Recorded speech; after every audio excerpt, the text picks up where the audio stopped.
ഖോയ സഫല herbal soup magic അവനിലേക്ക് സ്വാഗതം.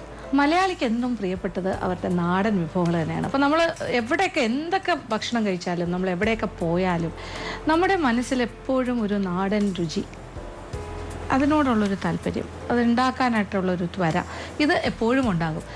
പ്രത്യേകിച്ച് പറഞ്ഞാൽ ചില കാര്യങ്ങൾ ചില നാടിനോടും ഏറ്റവും കൂടുതൽ അടുത്ത് നിൽക്കുന്ന ചില വിഭവങ്ങളും ഉണ്ട്. അപ്പോൾ ഇന്ന് നമ്മൾ പറഞ്ഞു വരുന്ന കാര്യം എന്താ വെച്ചാൽ, ഇത് ശരിക്കും നമ്മൾ കൊഞ്ചിപ്പൊടി അല്ലെങ്കിൽ ഉണക്ക ചെമ്മീൻ ഇത് വെച്ചിട്ട് ചെയ്യുന്ന ചില വിഭവങ്ങളൊക്കെ ഉണ്ട്.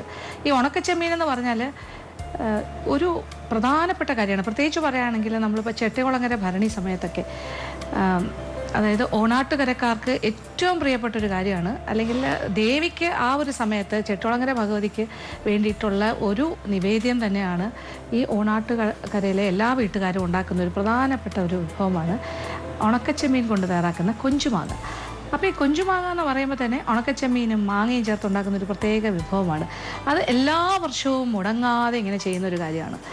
അപ്പോൾ ചെട്ടികുളങ്ങര ദേവി ഭഗവതിയുടെ ഭരണിയുമായി ബന്ധപ്പെട്ട ഉത്സവത്തോടനുബന്ധിച്ചിട്ടാണ് ഇതുണ്ടാക്കുന്നത്. അപ്പോൾ ഇതൊരു ആചാരമാണ്, ഇത് തലമുറകളായി കൈമാറി വരുന്നതാണ്. അപ്പോൾ ഈ ഉണക്കച്ചെമ്മീൻ അന്ന് തൊട്ടേ നമ്മളിങ്ങനെ കേൾക്കുന്ന കാര്യമാണ്.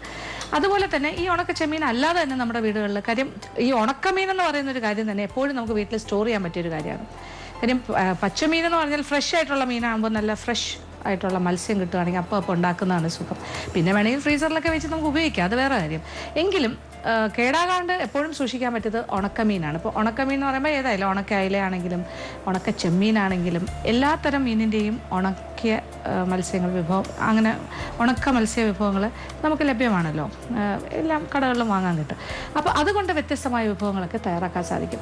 അപ്പോൾ ഞാൻ ഇന്ന് പെട്ടെന്ന് ആലോചിക്കാൻ കാര്യം എന്താ വെച്ചാൽ, ഈ ഉണക്കച്ചെമ്മീൻ കൊണ്ട് ഇങ്ങനെ നമ്മളൊരു വിഭവം തയ്യാറാക്കുമ്പോൾ തീർച്ചയായിട്ടും നമ്മൾ ചെട്ടികുളങ്ങര ഭഗവതിയൊക്കെ ഓർമ്മിക്കും, ഓണാട്ടുകരക്കാരെയും ഓർമ്മിക്കും.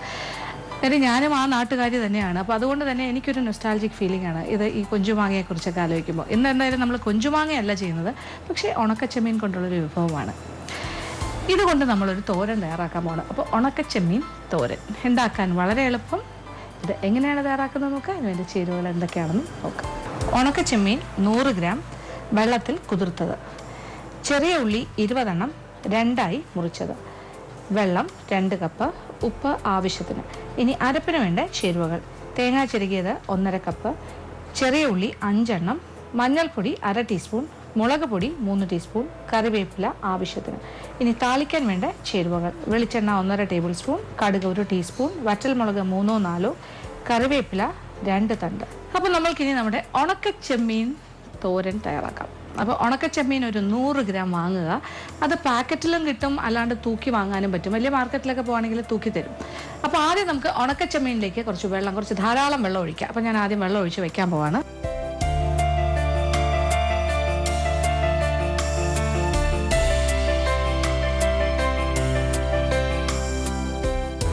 അപ്പോൾ ഇനി ഇത് വെള്ളം ഒഴിച്ച് ഇങ്ങനെ വെള്ളത്തിൽ ഇങ്ങനെ മുങ്ങിക്കിടക്കുകയാണ്. അപ്പോൾ ഇത് കുറച്ച് നേരം, ഏറ്റവും കുറഞ്ഞത് അരമണിക്കൂറെങ്കിലും മാറ്റി വെക്കണം. അപ്പോൾ കുതിർന്ന് കഴിഞ്ഞിട്ട് നമ്മൾ ബാക്കി കാര്യങ്ങൾ ചെയ്യും. കണ്ടല്ലോ, നമ്മുടെ ഉണക്കച്ചെമ്മീൻ നമ്മൾ വെള്ളം ഒഴിച്ച് വെച്ചത് കുതിർന്നിരിക്കുവാണ്. അപ്പോൾ ഇത് എങ്ങനെയാണെന്ന് വെച്ചാൽ, നോക്കൂ, ഇപ്പോൾ കാണുമ്പോൾ ഒരു സൈഡിൽ നിന്ന് നോക്കുമ്പോൾ കാണാമല്ലോ, ഇതെല്ലാം ഇങ്ങനെ മുകളിലേക്ക് പൊങ്ങി വന്നിട്ടുണ്ട്. അതിൻ്റെ അഴുക്കെല്ലാം താഴേക്ക് അടിഞ്ഞു പോകും, മണ്ണ് അഴുക്കെല്ലാം. പക്ഷേ ഇത് എത്ര വെള്ളം കഴുകിയെടുക്കണം എന്നറിയാം. ഈ വെള്ളം കളഞ്ഞിട്ട് പുതിയ വെള്ളത്തിലേക്ക് മാറ്റണം. അപ്പോൾ ആദ്യം നമുക്ക് എന്താ ചെയ്യേണ്ടത് വെച്ചാൽ, മുകളിൽ ഇങ്ങനെ പൊങ്ങി വരുന്നത് അപ്പോൾ നന്നായിട്ട് ഇങ്ങനെ കൈകൊണ്ട് നന്നായിട്ട് തിരുമി കംപ്ലീറ്റ് ഈ വെള്ളത്തിലേക്ക് ഇങ്ങനെ ഇതിൻ്റെ മണ്ണും അഴുക്കും ഒക്കെ പോട്ടെ, അതെല്ലാം ഇങ്ങനെ ആക്കാം. എന്നിട്ട് നമ്മളിങ്ങനെ വെള്ളത്തിൽ നിന്നിങ്ങനെ വേറൊരു പാത്രത്തിലേക്ക് പിഴിഞ്ഞ് മാറ്റാം. ഇത് ഒരു ഫസ്റ്റ് സ്റ്റേജാണ്, ഒന്നും ആയിട്ടില്ല. ഇനി ഇതുപോലെ എത്ര പ്രാവശ്യം വെള്ളത്തിൽ കഴുകണം എന്നറിയാം. ഈ വെള്ളത്തിൻ്റെ കളർ കാണുമ്പോൾ മനസ്സിലാവുമല്ലോ എന്തുമാത്രം അഴുക്ക് ഇതിനകത്തുണ്ട്, മണ്ണ്. ഇനി നമ്മൾ വീണ്ടും കുറച്ച് ഫ്രഷ് വെള്ളം ഒഴിച്ചിട്ട് വീണ്ടും ഇങ്ങനെ കഴുകി ഇങ്ങനെ 2-3-4 പ്രാവശ്യം ഈ വെള്ളം ക്ലിയർ ആകുന്നവരെ, നല്ല ക്ലിയർ വാട്ടർ ആകുന്നവരെ നമ്മളിങ്ങനെ കഴുകിക്കൊണ്ടിരിക്കണം. ഇനി കുറേ പ്രാവശ്യം കൂടി നമുക്കിങ്ങനെ കഴുകാം. ഇനി വീണ്ടും നമ്മൾ വെള്ളം ഒഴിക്കുന്നു. ഇനി ഇങ്ങനെ വീണ്ടും ഇങ്ങനെ ആക്കുക. നന്നായിട്ട് തിരുമ്മി കൊടുക്കുക. ഇതുപോലെ ഇനി ഒരു 2-3 പ്രാവശ്യം കൂടി കഴുകിയെടുക്കണം. എന്തായാലും ഞാനിതെല്ലാം കംപ്ലീറ്റ് ആയിട്ട് കഴുകി വൃത്തിയാക്കിയിട്ട് തിരിച്ചു വരാം. അങ്ങനെ നമ്മുടെ ഉണക്ക കൊഞ്ചുപൊടി ഇവിടെ വൃത്തിയാക്കി ഞാൻ റെഡിയാക്കി വെച്ചിരിക്കുകയാണ്. വെള്ളമെല്ലാം ഊറ്റി നന്നായിട്ട് പിഴിഞ്ഞെടുത്ത് വെച്ചിട്ടുണ്ട്. ഇതിൽ ഒരു തരി മണലോ വൃത്തികെട്ട കാര്യങ്ങളോ ഒന്നും തന്നെയില്ല, എല്ലാം ഫുൾ ക്ലീൻഡാണ്. അപ്പോൾ ഇത് 100 ഗ്രാം കുതിർത്ത് കഴുകി വൃത്തിയാക്കി എടുത്ത് കൊഞ്ചുപൊടി, ഉണക്കച്ചെമ്മീൻ പൊടി. ഇനി എന്താണ്, ഇനി വേണ്ടത് അരപ്പാണ്. അരപ്പിന് 1.5 കപ്പ് തേങ്ങ ചിരകിയതും, ഇത് കുറച്ചുകൂടി വലിയൊരു പാത്രത്തിലേക്ക് ആക്കിയിട്ട് അതിൻ്റെ കൂടെ ഒരു 1/2 ടീസ്പൂൺ മഞ്ഞൾപ്പൊടി, പിന്നെന്താ വേണ്ടേ, മുളക് പൊടി എരിവനുസരിച്ചിട്ടാണെങ്കിലും ഒരു 3 ടീസ്പൂൺ, 2 മുതൽ 3 ടീസ്പൂൺ വരെ ആകാം. എനിക്ക് തോന്നുന്നു ഒരു 3 ടീസ്പൂണാണ് എൻ്റെ ഒരു പാകം. ഇച്ചിരി ഇരുന്നോട്ടെ വിചാരിച്ചിട്ട്. പിന്നെ ഒരു 4-5 കൊച്ചുള്ളി, ഇത്രയും കാര്യങ്ങൾ. പിന്നെ കറിവേപ്പില ഒരു 2 തണ്ട്. കാര്യം നമ്മൾ ഇനിയും കറിവേപ്പില ചേർക്കും, പക്ഷേ ഇത് അരപ്പിൻ്റെ കൂടെ ഒന്ന് ചതയ്ക്കാനായിട്ട് ഒരു 2 തണ്ട് കറിവേപ്പില. ഇതെല്ലാം കൂടി ഒരു തോരൻ്റെ പാകത്തിന്, ഒരു തോരൻ പാകത്തിനെക്കാട്ടി ഒരല്പം കൂടി ഒന്ന് ചതച്ചെടുക്കുക. അതാണ് ഇനി വേണ്ടത്. അപ്പോൾ ഇത് ഞാൻ ചതച്ചിട്ട് വരാം. മനസ്സിലായില്ല? 4-5 ചെറിയ ഉള്ളി, 2-3 ടീസ്പൂൺ മുളക് പൊടി, 1/2 ടീസ്പൂൺ മഞ്ഞൾപ്പൊടി, പിന്നെ 1.5 കപ്പ് തേങ്ങ ചിരകിയത്, ഒരു 2 തണ്ട് കറിവേപ്പില. അങ്ങനെ നമ്മൾ ചതച്ചെടുത്ത് അരപ്പ് ഇത് റെഡിയാണ്. ഇത് ഞാൻ പറഞ്ഞല്ലോ, തോരൻ്റെ ഭാഗം എന്ന് വെച്ചാൽ വെറുതെ ഒന്ന് ചതയ്ക്കുക. ആ ചതച്ച് ഒന്ന് ചെറുതായി ചതച്ചിട്ട് വീണ്ടും ഒരു ശകലം കൂടി ചതയ്ക്കണം. ചതച്ച് ഇച്ചിരൂടെ അതാണ് അതിൻ്റെ ഒരു പാകം. അപ്പോൾ തീരെ ഒന്ന് ചതച്ചാൽ മാത്രം പോരാ, ഒന്നുകൂടി ഒന്ന് ചതയ്ക്കണം. എന്നാൽ അരയാനും പാടില്ല. അതാണ് ഒരു പാകം ഈ രീതിയിൽ. അപ്പോൾ ഇതിൽ ഞാനിപ്പോൾ 3 ടീസ്പൂൺ മുളക് പൊടിയാണ് ചേർത്തത്, പിരിയൻ മുളക് പൊടിയാണ് ചേർത്തത്. അതുകൊണ്ടാണ് ഇത്രയും നിറം.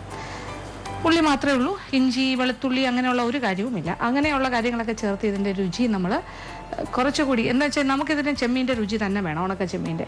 അതുകൊണ്ട് തന്നെ വേറെ ഒരുപാട് ഫ്ലേവേഴ്സ് വന്നു കഴിഞ്ഞാൽ അതിൻ്റെ ഒരു സ്വാദ് അത്രയും കിട്ടില്ല. അതുകൊണ്ട് അതൊക്കെ നമ്മൾ ഒഴിവാക്കുന്നു. ഇനി എന്താ വേണ്ടത്, ഇനി അടുപ്പ് കത്തിച്ച് ചൂട് കട്ടിയുള്ളൊരു പാത്രം, വേണമെങ്കിൽ ഒരു മൺചട്ടിയിലും നമുക്ക് തയ്യാറാക്കാം. മീനുണ്ടാക്കുന്ന പരന്ന പാത്രത്തിൽ. പക്ഷേ ഞാനിപ്പോൾ ഒരു നോൺ സ്റ്റിക്കിൽ ചെയ്യുന്നു എന്നേ ഉള്ളൂ. പിന്നെ വെളിച്ചെണ്ണയിൽ തന്നെ നമുക്ക് ബാക്കി കാര്യങ്ങളെല്ലാം ചെയ്യാം. താളിക്കൽ അങ്ങനത്തെ എല്ലാ കാര്യം എല്ലാം നാടൻ രീതിയിൽ പോട്ടെ. പാത്രം നല്ല ചൂടായി. ഇനി ഒരു 1-1.5 ടേബിൾ സ്പൂൺ, 1 ടേബിൾ സ്പൂണും ആകാം, 1.5 ടേബിൾ സ്പൂണും ആകാം, വേണം എന്നുള്ളതുപോലെ വെളിച്ചെണ്ണ.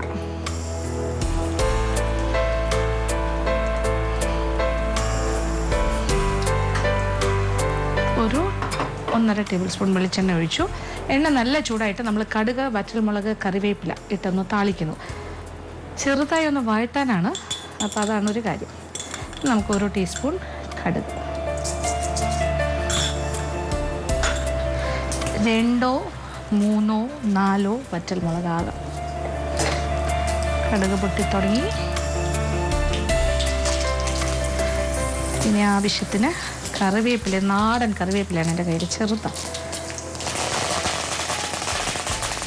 ചെറിയ ചെറിയ ഇലകൾ, ഇതാണ് നാടൻ. ഇനി ഇതിലേക്ക് ചെറിയ ഉള്ളി, തീ അല്പം കുറച്ചു. ഈ ചെറിയ ഉള്ളിയിട്ട് വഴറ്റാം. ഇതൊന്ന് ചെറുതായി ഒന്ന് വഴണ്ട് വരട്ടെ. തീ വീണ്ടും കൂട്ടി കൊടുക്കുന്നു. അപ്പം എല്ലാം കറക്റ്റ് പാകത്തിന് നമ്മൾ ചെയ്യാൻ പ്രത്യേകം ശ്രദ്ധിക്കണം. എത്ര വഴണ്ട് വരണം, എത്ര മൂക്കണം, ഇതെല്ലാം അത് കൂടെ നിന്ന് ചെയ്യേണ്ട കാര്യങ്ങളാണ് ആ ഒരു സമയം.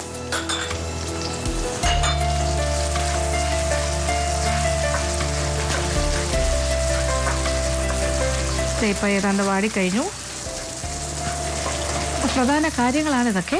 ഇനി എന്താണ്, എടുത്തു വച്ചിരിക്കുന്ന അരപ്പ് തോരനെക്കാട്ടിലും ഇച്ചിരി കൂടെ ഒന്ന് ചതച്ചിട്ടുണ്ട്. ഇതിൽ 1.5 കപ്പ് തേങ്ങയുണ്ട്, പിന്നെ ഒരു 3 ടീസ്പൂൺ മുളക് പൊടിയും പിരിയൻ മുളകിൻ്റെ പൊടിയാണ് ചേർത്തത്, പിന്നെ ഒരു 1/2 ടീസ്പൂൺ മഞ്ഞൾപ്പൊടി, ഒരു 4-5, ഇതിലിപ്പോൾ ഞാനൊരു 5 ചെറിയ ഉള്ളി ചേർത്തു, കറിവേപ്പില. ഈ അരപ്പ് ഇതിനകത്തേക്ക് ഇടുന്നു.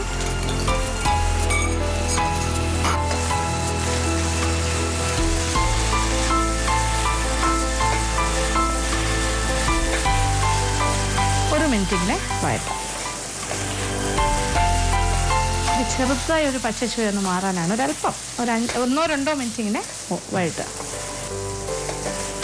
ഇനി ഇതിലേക്ക് നമ്മുടെ ഉണക്ക കൊഞ്ചിൻ്റെ പൊടി, ഇത് കൊഞ്ചിൻ്റെ കുട്ടികളാണ് കേട്ടോ. ശരിക്കും പറഞ്ഞാൽ ഇതിപ്പോൾ ട്രോളിങ് സമയമാണ്. ഈ ട്രോളിങ് സമയം വച്ചിരിക്കുന്നത് എന്തിനാണെന്നറിയോ?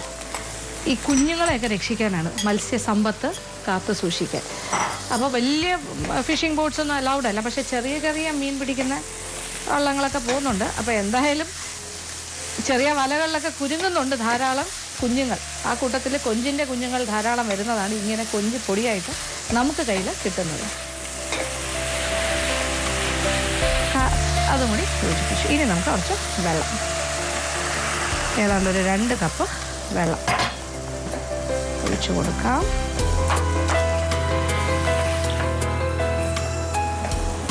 ഇനി ആവശ്യത്തിനുള്ള ഉപ്പ്. ഉണക്കച്ചെമ്മീൻ്റെ പൊടിയാണെങ്കിലും ഉപ്പിൻ്റെ അംശം ഇനി അഥവാ ഉണ്ടെങ്കിൽ തന്നെ വെള്ളത്തിൽ കുതിർത്ത് വയ്ക്കുമ്പോൾ അതങ്ങ് പോവും. അപ്പോൾ നമുക്ക് ആവശ്യത്തിനുള്ള ഉപ്പ് ചേർക്കണം. അപ്പം അരപ്പും എല്ലാം ഒരേപോലെ എല്ലാ ഭാഗത്തേക്കും കിട്ടിക്കോട്ടെ. ഇനി പാത്രം ഒന്ന് അടച്ച് ചെറിയ തീയിലിട്ട് വേവിക്കാം. അപ്പോൾ കൊഞ്ച് പെട്ടെന്ന് വേഗം ഈ ചെമ്മീൻ കുഞ്ഞുങ്ങൾ, ഉണക്കച്ചെമ്മീൻ്റെ. എന്നിട്ട് വെള്ളമൊക്കെ വറ്റി നന്നായിട്ട് ഡ്രൈ ആകട്ടെ. അതുവരെ ചെറിയ തീ കിടക്കട്ടെ. പാത്രം ഞാൻ അടച്ചിടും. അതുവരെ വെയിറ്റ് ചെയ്യുക. ഒരു ഷോർട്ട് മാജിക് ബ്രേക്ക്. ഇപ്പം ഏതാണ്ട് നമ്മുടെ കൊഞ്ചിപ്പൊടിയെല്ലാം പാകത്തിന് വെന്തു, അരപ്പെല്ലാം വെന്തു, വെള്ളമൊക്കെ വറ്റി. കണ്ടല്ലോ, ഓൾമോസ്റ്റ് വറ്റി. ഇനി ഫുൾ ഫ്ലെയിമിൽ ഇടാം. എന്നിട്ട് ബാക്കി വെള്ളം കൂടി അങ്ങ് വറ്റുന്നൊരു സമയം അത് പെട്ടെന്ന് തന്നെ ഡ്രൈ ആകും. ഇനി അടപ്പ് തുറന്ന് ഫുൾ ഫ്ലെയിമിലിട്ട് കഴിഞ്ഞാൽ നന്നായിട്ട് അത് പിന്നെ ഉണങ്ങി കിട്ടും, എന്ന് പറയാം, വറ്റി കിട്ടും. ഇനി ഇങ്ങനെ ഇളക്കി ഇളക്കി എടുത്താൽ മതി. അങ്ങനെ നമ്മുടെ കൊഞ്ചിപ്പൊടി തോരൻ ഇവിടെ റെഡി ആയിക്കൊണ്ടിരിക്കുകയാണ്. ഉണക്കച്ചെമ്മീൻ തോരൻ. ഉണക്കച്ചെമ്മീനിൻ്റെ മണം ഞാൻ പറയേണ്ട ആവശ്യമില്ലല്ലോ അതെങ്ങനെയായിരിക്കും. ഈ മുറിയിലേക്ക് കയറുമ്പോൾ തന്നെ ആ ഒരു വാസനയാണ്.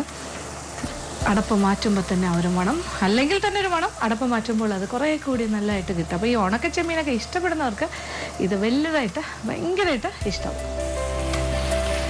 അപ്പോൾ ഇത് നമ്മളിനി വിളമ്പുന്ന പാത്രത്തിലേക്ക് മാറ്റാം. എന്താ വെച്ചാൽ ഇതിൻ്റെ മണവും രുചിയും എല്ലാം കൂടി ചേർന്ന് വരുമ്പോൾ എനിക്ക് സത്യം പറഞ്ഞാൽ ഇത് എന്തിൻ്റെ കൂടെയൊക്കെ കഴിക്കാമെന്ന് എനിക്ക് പറഞ്ഞു തരാനായിട്ട് ഞാൻ ആലോചിക്കുകയാണ്. ഇത് ഏറ്റവും നന്നായിട്ട് കഴിക്കാൻ പറ്റിയ ഒരുപാട് കാര്യങ്ങൾ. നല്ല ചൂട് ചോറിൻ്റെ കൂടെ ഇതിങ്ങനെ കുഴച്ച് കഴിച്ചാൽ എത്ര സ്വാദാണെന്നറിയാം. വേറെ ഒന്നും വേണ്ട, ഇത് മാത്രം മതിയാകും. ഒന്ന്. രണ്ടാമത്തെ ഒരു ഓപ്ഷൻ, കപ്പ വലിയ വലിയ കഷ്ണങ്ങളായി മുറിച്ച് പുഴുങ്ങി, ഉപ്പിട്ട് പുഴുങ്ങി എടുത്തിട്ട് അതിൻ്റെ കൂടെ ചേർത്ത് കഴിച്ചാലും ആഹാ പ്രത്യേക സ്വാദാണ്. പിന്നെ എന്താ, കഞ്ഞിയുടെ കൂടെ നല്ലതായിരിക്കും. നല്ല ചൂട് കഞ്ഞി, ഇപ്പം മഴക്കാലം കൂടിയല്ലേ, നല്ല ചൂട് കഞ്ഞിയും നമ്മുടെ ഉണക്കച്ചെമ്മീൻ പൊടിയുടെ ഒരു തോരനും എങ്ങനെ ഉണ്ടാവും കോമ്പിനേഷൻ? എക്സലൻ്റ് ആയിരിക്കും അല്ലേ, വളരെ ഗംഭീരമായിരിക്കും. പിന്നെന്താ, നമ്മൾ പൊതികെട്ടി പോകുന്ന കാര്യങ്ങളിലെല്ലാം ഇപ്പോൾ പൊതിച്ചോറിനകത്ത് വെക്കാം. പിന്നെ ആപ്പത്തിൻ്റെ കൂടെ സാധാരണയായിട്ട് ആപ്പവും കടുവറുത്ത് ചമ്മന്തിയും കഴിക്കാറുണ്ട്. അതായത് ഇങ്ങനെ തോരൻ പോലത്തെ ചമ്മന്തി, നമ്മൾ കട്ട ചമ്മന്തി ഉണ്ടാക്കിയിട്ട് ഒന്ന് താളിച്ചിട്ട് തോരൻ പോലെ ആക്കും. അത് ശരിക്കും അപ്പത്തിൻ്റെ നല്ലൊരു കോമ്പിനേഷനാണ്. അതുപോലെ അപ്പത്തിനും ഇതൊരു നല്ല കോമ്പിനേഷൻ ആയിരിക്കും ഉണക്കച്ചെമ്മീൻ പൊടിയുടെ തോരൻ. അപ്പോൾ കോമ്പിനേഷൻസ് ഒക്കെ ഞാൻ പറഞ്ഞു തന്നു കഴിഞ്ഞു. ഇനി നിങ്ങൾക്ക് ഇഷ്ടമുള്ള ഏത് കോമ്പിനേഷനിലും കഴിക്കാം. ദോശ വേണമെങ്കിൽ ദോശ, തട്ടുദോശയുടെ കൂടെയും ഇഡലിയുടെ കൂടെയും, എന്തിനേറെ ബ്രെഡിനകത്ത് വെച്ചിട്ടൊരു സാൻഡ്വിച്ചായിട്ട് കഴിച്ചാലും ഒട്ടും മോശമായിരിക്കില്ല, വളരെ ഗംഭീരമായിരിക്കും. എന്തായാലും നമുക്കിനി ഇത് വിളമ്പുന്ന പാത്രത്തിലേക്ക് മാറ്റാം.